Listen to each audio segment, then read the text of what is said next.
I have a few Milwaukee right angle die grinders that get used often in my metal shop. Unless you wait for a sale, they can be pretty pricey. That's why I was excited to see that HyperTough released their own 12-volt right angle die grinder kit that comes in at $50 compared to the Milwaukee version that's $259. The HyperTough 12-volt max quarter-inch cordless die grinder has a brushless motor and comes with a 1.5 amp-hour battery and charger included. It has 4 speeds, a battery life indicator, and a built-in LED work light. I like that it includes a few finishing accessories like a sanding disc, wire wheel brush, bristle disc, and a non-woven disc, which gives you some options to try right out of the box. Plus, it comes with a 3-year limited warranty that may or may not get put to the test.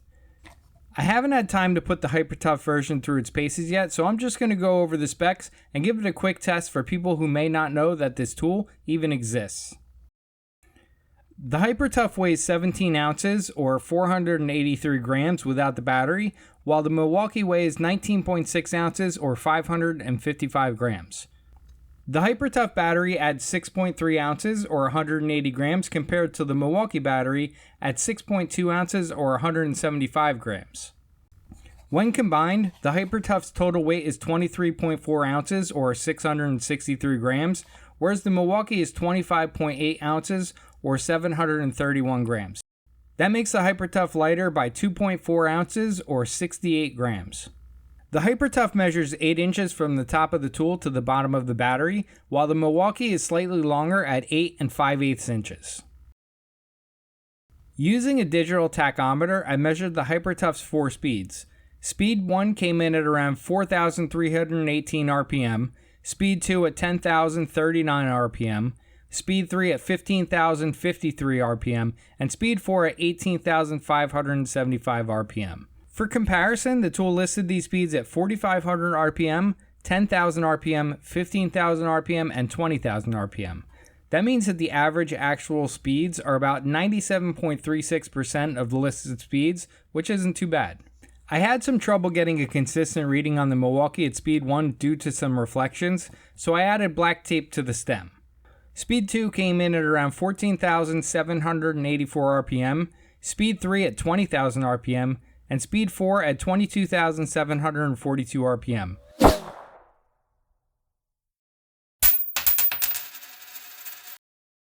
Milwaukee only lists their speeds as 0 to 24,500 RPM. Next, I measured the handle circumference below the switch. The HyperTough came in at 5 and 13/16 inches, while the Milwaukee measured slightly larger at 5 and 15/16 inches. I've always felt like the Milwaukee had a wide grip, and the 1/8 inch is a noticeable difference. One thing to note with the HyperTough is that it seems to ramp up to speed a little slower than the Milwaukee when you fully depress the paddle switch. The HyperTough has a convenient shaft lock so you can replace attachments with just one tool, whereas with the Milwaukee you need 2 tools to swap out attachments. Measuring the overall length from the face of the attachment pad to the back of the tool, the HyperTough is 5.435 inches or 138.04 millimeters, while the Milwaukee is slightly longer at 5.526 inches or 140.36 millimeters, with the HyperTough being the shorter option. I tested the runtime while sanding under a light to medium load. One thing I've noticed with the Milwaukee is that it hits a thermal overload and stops to cool down when you're sanding continuously, which can interrupt your workflow. To me, these tools aren't meant to be used with a heavy continuous load. If I need to do heavy sanding on something like auto body work or sanding down welds, they're not a replacement for a pneumatic right angle die grinder. The HyperTough ran for 1 minute and 28 seconds before stopping, while the Milwaukee lasted longer at 2 minutes and 14 seconds. That's a difference of 46 seconds in favor of the Milwaukee. I found the HyperTough to be extremely close to the Milwaukee in terms of size and weight.